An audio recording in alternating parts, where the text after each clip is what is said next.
За сайн байцгаана. За энэ удаагийн хичээлээр бүгдрээ сүлжээний төвийг хэрхэн хэмжих тухай анхны ойлголтуудын тухай үзэхээр бэлэн болоод байна. За хичээлийн агуулгын хувьд за өмнө үзсэн хичээлийн тухай за мөн энэ сүлжээний төвийг хэмжихэд ямар ойлголтуудыг мэдэж авах нь чухал тухай үздэцгээе. За өмнөх хичээлээр бол одоо хэдүүлээ бодит сүлжээ гэж энэ жишээнүүдийн тухай ийм хичээл үзсэн. За энэ дээр бол одоо жижиг дэлхий, за тэгээд динамик сүлжээ, за мөн бусад жишээнүүдийн тухай үзсэн байж байгаа. За жижиг дэлхий гэдэг бол одоо бод амьдрал дээр байдаг ийм сүлжээний бүтц учраас одоо энэ бол одоо сонирхолтой. За тэгээд тэр жижиг дэлхий бол дараах үе шинж чанартай байх юм бол энийг жижиг дэлхий гэж нэрлэнэ гэж үзсэн байж байгаа. За энэ л одоо зайнуудын дунд чинь хамгийн бага байдаг. За кластер нэгтэй ийм хоёр гол шинж байдаг. За ийм байх юм бол одоо тухайн сүлжээг бол жижиг дэлхий гэж хэлнэ гэж ингэж үзсэн байж байгаа.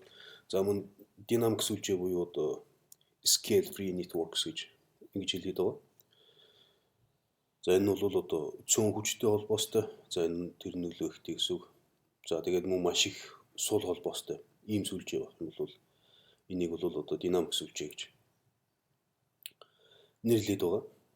За мөн төстэй сүлжээ гэж ийм сүлжээний тухай үзсэн. За энэ бол одоо бидний нийгмийн сүлжээнд түгээмэл ажиглагдж байгаа ийм байх нь. За тухайлбал одоо бид нар бол сонирхлоороо одоо нэг сүлжээ үүсгэсэн. За тэгээд тэр сүлжээгээр бол хоорондоо интеракшн буюу харилцан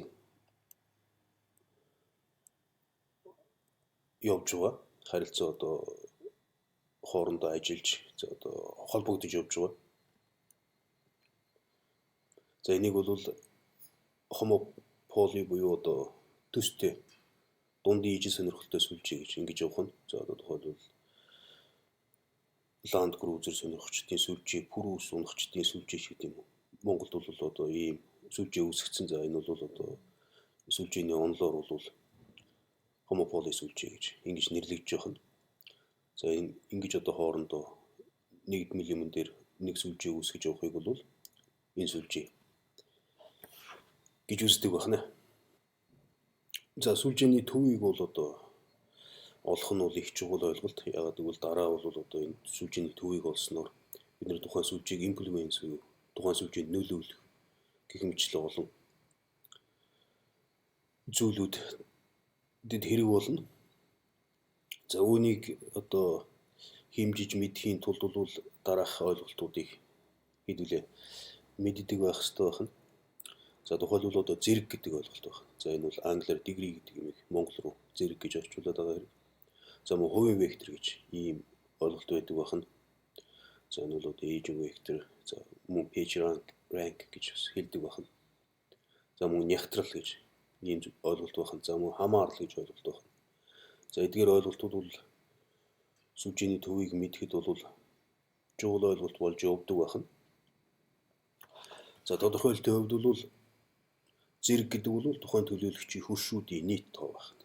За төлөөлөгч гэдэг бол нод гэдэг имийг л одоо бид нэр өөрийнхөө энэ сошиал сүлжээний ойлголтоор орчуулад байгаа хэрэг.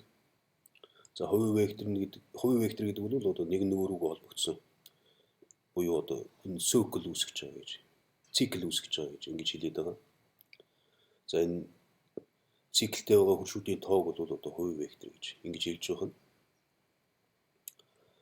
За нягтрал гэж бол ойлголт байна. За энэ бол одоо хоорондоо ойрхон байгаа төлөөлөгчдийн зэргийг хэлж байгаа. За энэ бол одоо хэр их нягтрсан сүлжээ вэ гэж. За мөн хамаарал гэж ойлголт байна. За хамаарал гэдэг бол тухайн төлөөлөгчөөр дамжиж байгаа нийт богино замуудын тоог бол одоо хамаарал гэж хэлж байгаа. За энэ дөрвөр бол одоо сүлжээний төвийг хэмжихэд ашигладаг байна. За энэ бол одоо жишээ байж байна. Холбоо, хамаарал, за тэгээд тухайн хувийн вектор бүгдийг энэ дээр ингэж харуулсан байх жишээ нь. За ер нь бол тухайн тодорхойлох байгаа асуудлаас хамаарат аль хэмжээсээр нь хэмжих вэ гэж энийгээ сонгодог байна. За тухайлбал одоо веб ранкинг тодорхойлох гэж явах юм бол одоо энэ саяны тэр хувь вектор гэдэг жишээ хэрэгжилж яах нь.